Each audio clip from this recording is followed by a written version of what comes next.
Assalamualaikum dan selamat kembali ke Domir TV. Pada 1 hari bulan Mei 1776, sekumpulan lelaki muda diketuai Johann Adam Weishaupt telah berkumpul di dalam hutan Bavaria.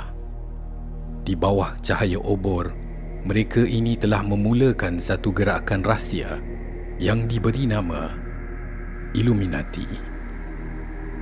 Tujuan utama kumpulan ini adalah untuk memerangi agama dan memupuk rasionalisme untuk menggantikan agama.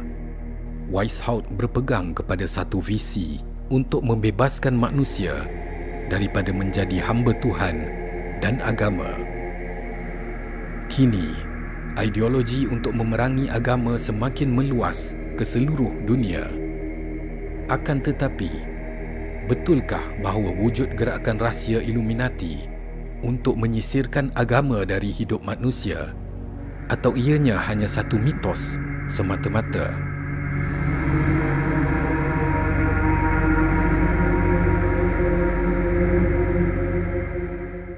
Johann Adam Weishaupt telah membesar pada abad ke-18, di mana Eropah sedang rancak melalui era transformasi dari zaman kegelapan ke zaman pencahayaan.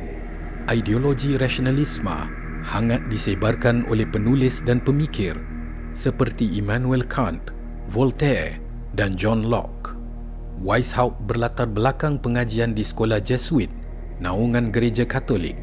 Namun pada umur 20-an, dia mula menolak ideologi dan doktrin yang diajar oleh mereka. Kecenderungannya terhadap rasionalisme menyebabkan Weishaupt dikekang oleh kuasa gereja untuk mengajar. Maka Weishaupt menubuhkan Illuminati secara rahsia dengan mengumpulkan lelaki-lelaki muda bersependapat dan berpendidikan tinggi untuk menyertai gerakannya. Inisiasi ke dalam Illuminati memerlukan seorang itu untuk merasai kematian. Kemudian, dia dihidupkan semula bersama ajaran dan pemikiran baru.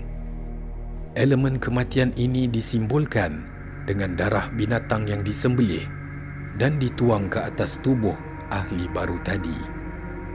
Alangkah peliknya, gerakan yang memperjuangkan rasionalisme dan akal fikiran bergantung kepada ritual inisiasi yang tidak rasional. Ahli-ahli Illuminati dengan perlahan pula meresap masuk ke dalam ekelon tertinggi kekuasaan di seluruh Eropah. Mereka mula mempengaruhi golongan bangsawan Eropah, orang-orang kenamaan dan ahli politik. Negara-negara Eropah berubah daripada sistem politik yang berkait rapat dengan gereja Katolik kepada ideologi sekular yang kekal hingga hari ini.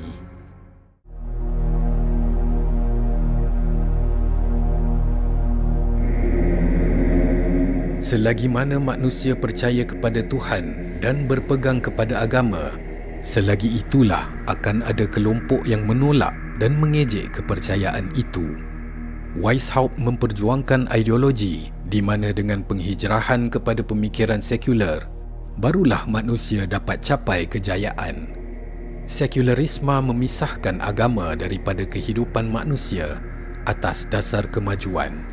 Kini, majoriti kerajaan di seluruh dunia mengangkat sekularisme sebagai pemahaman dan pegangan negara. Secara tidak langsung, langkah ini telah memberi ruang kepada ideologi ateisme untuk meresap masuk ke dalam masyarakat. Apabila kerajaan sudah tidak patuh kepada Tuhan dan tuntutan agama, maka rakyat akan mengikut dan mula tidak bergantung kepada Tuhan dan agama. Dunia yang dibayangkan Adam Weishaupt semakin menjadi realiti pada hari ini. Adakah ini kebetulan atau telah dirancang?